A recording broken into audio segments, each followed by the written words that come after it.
sometimes for no reason which you can attribute to them. And this is all done in the name of religion, in the name of ideology, in the name of politics. I'm saying in the name of deliberately, because these words are used as a facade. In the name of religion. Because no religion asks you to kill your neighbor. No. I have fortunately studied deeply the religions that we have in India today. Go to the core, there is nothing like that. And yet, these are used as reasons for discord. I thought about it for a long while. I didn't honestly have the guts to do something like this on this scale. But Babaji's words kept recurring in my head. So about 3 years ago I decided, if I don't do it now, I will not be keeping Babaji's promise, because I am now 67 years old. Physically, my mind is not old at all, thank God. So, I decided first that I will walk from Kanyakumari to Kashmir, talking to people, whoever is ready to listen, that please understand that first and foremost, we are human beings. Then, you may be Amar, you may be Akbar, you may be Anthony, doesn't matter, but we are human beings. And the essence of all religions teach you that you are human beings. And 2, we are citizens of this great country which looks at everyone equally. Of this great land for which Mahatma Gandhi fasted till people thought he might die of starvation. When we have been given such a wonderful treasure in our hands, why won't we keep it together? Why would we break it? Why would we throw it to the dogs? So, with this in mind, I suggested to a close friend of mine, unfortunately didn't come today, that I'm going to walk from Kanyakumari. I got a very surprising answer. He said, I'm also walking with you. Believe me, before you know it, I think it is Babaji's drama. Many people gathered. Within 1 or 2 years, so many people came forward, cutting across religions, communities, states, languages, and political affiliations, and said, let's do it. So started the Walk of Hope. Now we have reached Delhi after 5,800 kilometers. Believe me, till today I have not met a single, we have met lakhs of human beings on the way. We have gone to small villages, we have gone to cities, we have gone to villages where the population is no more than 1,000 and had wonderful satsangs under the peepal tree in the evening. We have gone to villages where of the population there are only 5 Muslim families living, or in such places where there are only few Hindu families among the Muslims. Believe me, the oneness of the nation still stands. So when I speak to them, they say, कभी कभी ऐसा टूट जाता है, तो क्यों? They say they have understood. I don't think we can easily take them for a ride now. Nobody can. They understand. They say that there are reasons which are nothing to do with religion or with caste or community.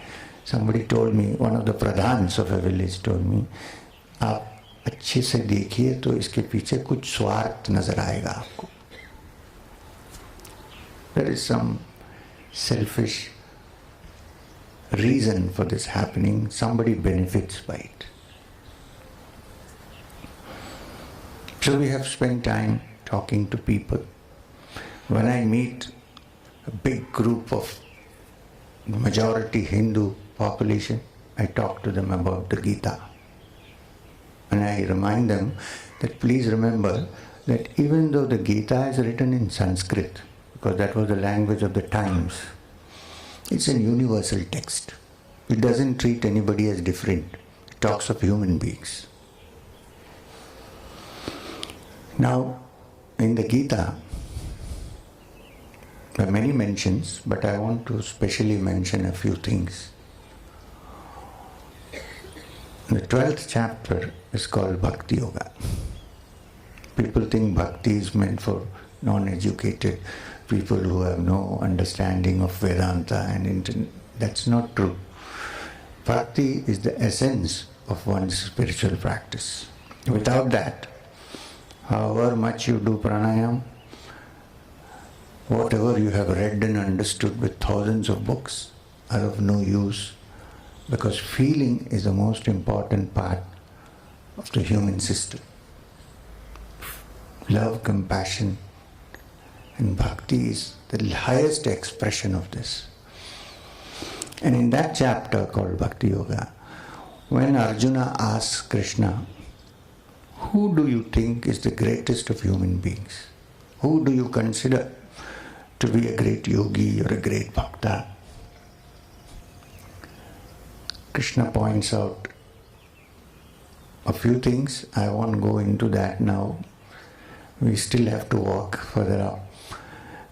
But the last point made is, I consider him to be Yaha Bhakta Same Priya, my dearest bhakta, to be one who is Sarva Bhuta Hite Rata, one who thinks of the welfare of all living beings.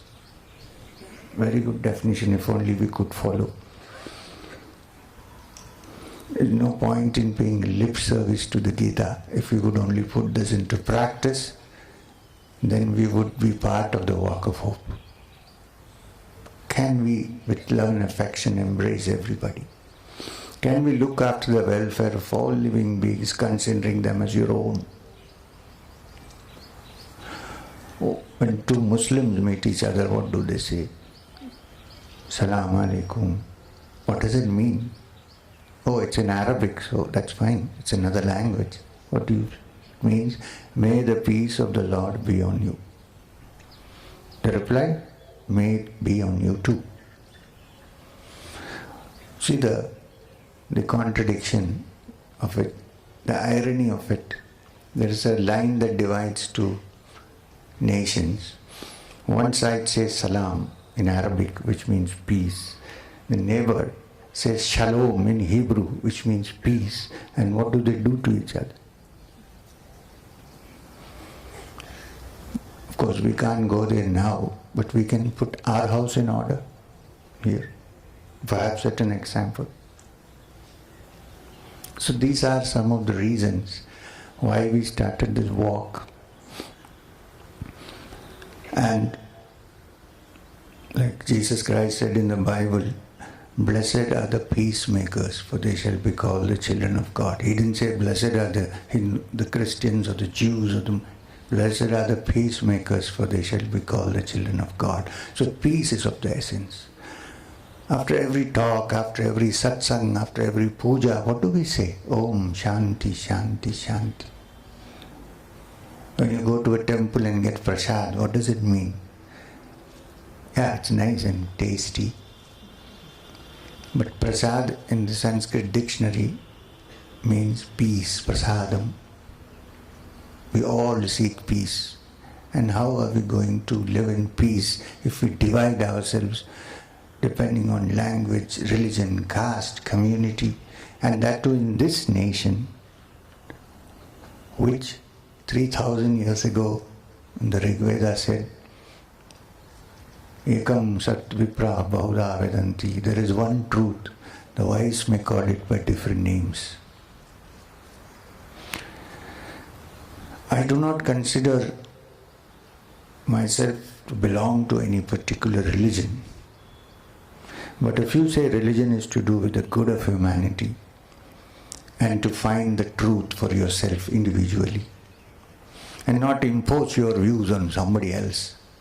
I belong to that religion. Dharma does not mean an organized religious thing. Dharma means gunas. What gunas do you have? What are your characteristics? That's what means the meaning of Dharma. So having seen all this and felt really saddened by the state of affairs, we decided to take this walk. And I'm glad to say that so far the response that we have got shows that all Indian citizens, most Indian citizens, really want to live in unity and peace. And I keep telling especially the young that you are the future of this country. We might have committed mistakes, it's quite possible, maybe. But the youth are the future of this country. The destiny of this nation is in your hands. So we are sowing the seeds of peace and harmony, of living together, of manavta in the hearts of the young. But then when you sow a seed, it doesn't sprout into a tree the next day. It takes time. Now the responsibility for nurturing these seeds are with us, with the parents, with the teachers. They should nurture the seeds. I'm sure you are. If I'm saying increase it, do more. I have been suggesting this to most schools and colleges. I'm sure you may have something like that. But have a period, at least once in 2 weeks or once in a week, where such matters are discussed and not mathematics, geography, academics. You will turn out children who tomorrow will become bright stars in the firmament of the future of this nation. This is so, so important. And we have to do it. Don't expect the government to do it, because government is also made up of us, of human beings. This is not a separate species. We are the same. So what we do is reflected there and then comes back to us. So this is the aim of the walk. And I know that all of you cannot walk with us.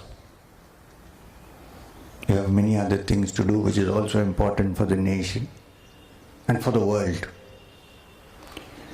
But if you understand what I am saying, and if you support us with your minds and say that we are with you, then I would say that even before reaching Srinagar, the aim of this walk has been fulfilled. And if that doesn't happen, even if we walk up to Srinagar and go back, nothing would have happened. So I pray with you, I pray to you, I plead with you, please lend your mind support to us, be with us and help us on this path that we are taking. For this land is ours, and we should all live in peace and harmony. Manavya Ekta, Shanti and Sadbhavana should be the hallmarks of this nation. Now, it's not just that India is important, the whole world is important. The Vedas didn't say only India. Loka samasta sukhino bhavantu. The entire world may be happy. But we have to start work in our home before we talk to the neighbor. I'm hoping that after this walk is done, if our neighboring country or countries invite us for a walk, we will certainly do it. No matter where.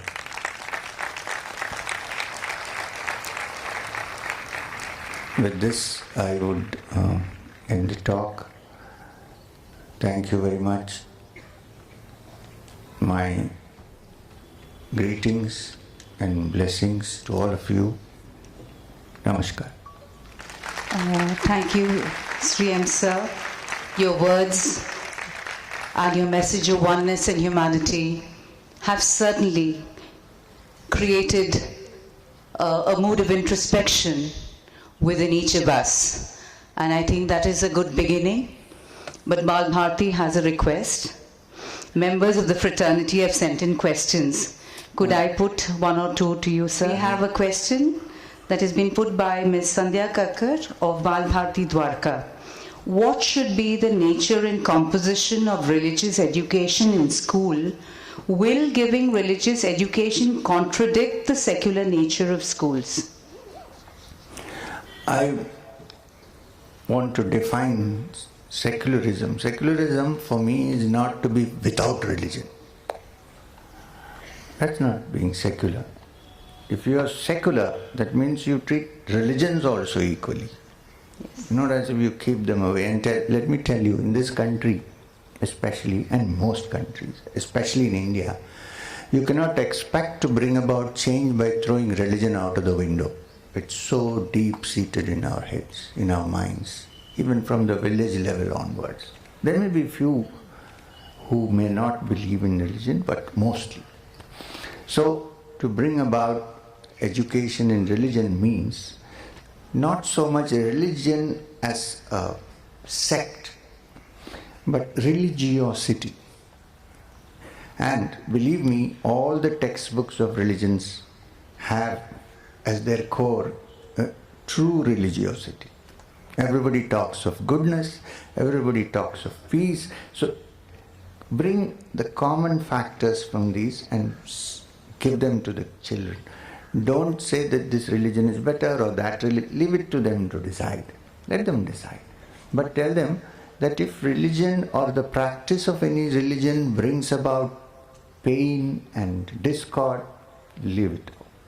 But let them decide. We don't impose on them. You see what I'm trying to say? Yes, sir. Especially the young, you cannot impose. I can't impose even on my own son who's at home. What will I impose on somebody outside? They think. They cannot be taken for a ride. Absolutely. So, give them the chance to openly discuss instead of sweeping it under the carpet. Let them discuss and decide for themselves. At the end, if they decide they would rather be good people than belong to any religion, well and good. No harm at all. But let them not think that others who think they would be good and also be religious are wrong. Maybe they are also right. There are different ways of looking at things. This is what I would say. Thank you, sir. My second question has been framed by Mrs. Nino Singh of Bal Bharati Gangaram Marg. Out of 365 days, a child spends only about 6 to 7 hours in school for about 200 days every year. What kind of education should be imparted such that children are infused with positivity to an extent that they're able to overcome the negative influences prevalent in society? There are two factors in this.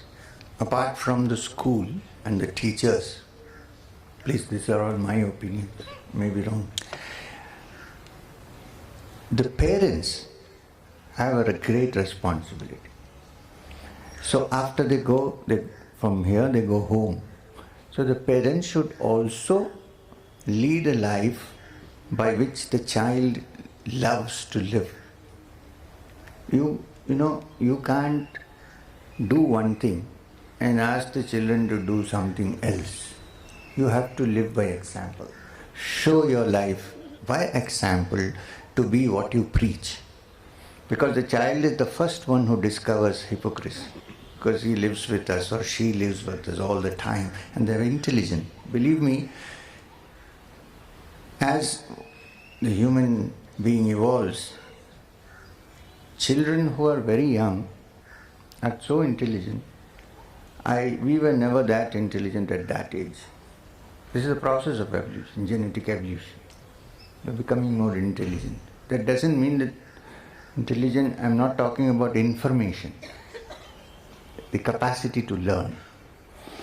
So, we should live at home also, apart from the school, in such a way that the children understand how to live, what good qualities to develop, that information is not enough, just information.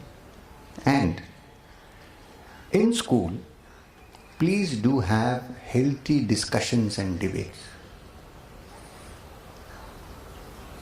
Open up their minds. Encourage them to ask questions.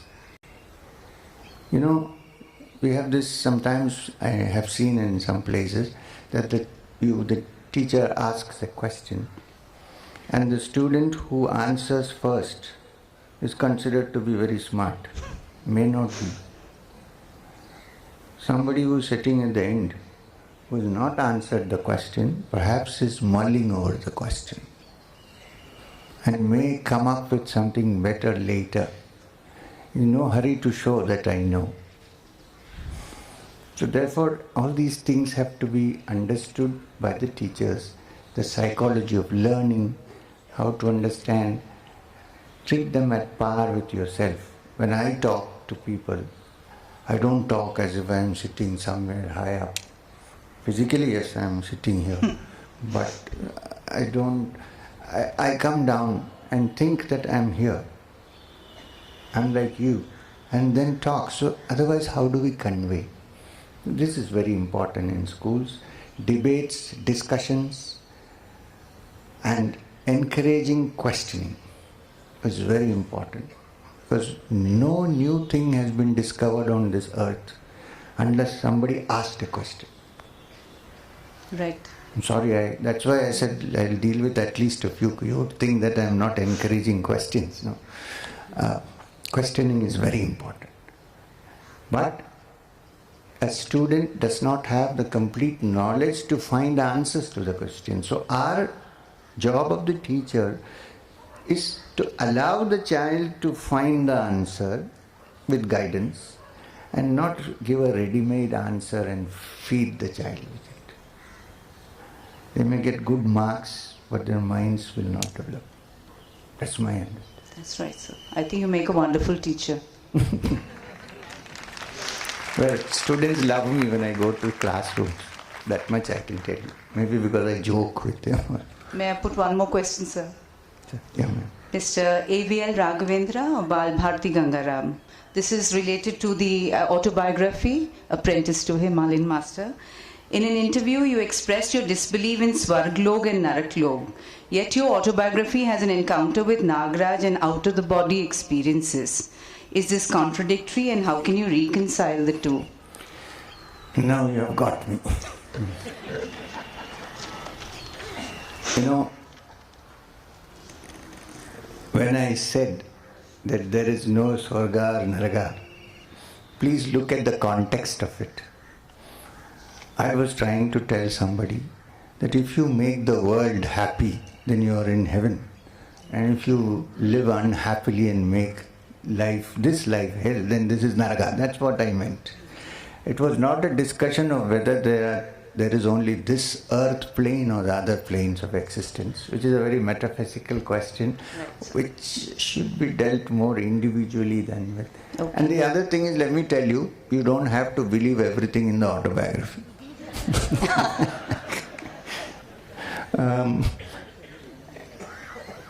Question it, please, and discuss with me whenever possible. And if you find that it is acceptable, accept it. Otherwise, there are many parts of the autobiography which are still relevant, even if you don't accept some other parts. So could I put one more question, sir? Last one, okay. I promise. Okay. This is a question that I frame, Bal Bharati Gangaram. In an age of untrustworthy godmen, how does one identify the true guru? Again, you got me now. I don't want to make much comments about this. No, but we are all confused in this matter. Okay. You know, let me explain to you what I think should be the role of a guru. Please don't call me a guru, for God's sake. Suppose I know how to go to Karol Bagh from here. I really don't know, but suppose I know. There's another problem. There are people who don't know, who like to pretend they know. That's one part of the question. The other is, suppose I know. There are, I'm sure, people who, suppose I know. And I stand there and say, this is the way to go. And you come to me, you don't know how to go to Karol Bagh. Sir, how do I go to Karol Bagh? I explain to you. Now, if you have to reach Karol Bagh, what do you have to do? You have to walk or get into a car and drive and follow directions, right? Instead of that, if you stay where I am, you garland me and do arati to me. You are the greatest guru on earth. You have showed me how to go to Karol Bagh. You don't reach Karol Bagh. You understand? Unfortunately, if you think that there are gurus who mislead, it's because of the supply and demand. That's what people ask for. So whenever there is a supply, there is demand. There is demand, there is supply. Okay. It's Marx's law of demand and supply. So that's what happens. Plus, the Sanskrit meaning of the word guru comes from gu and ru. Gu means guhya, that which is hidden. Ru is Rudra, a destroyer of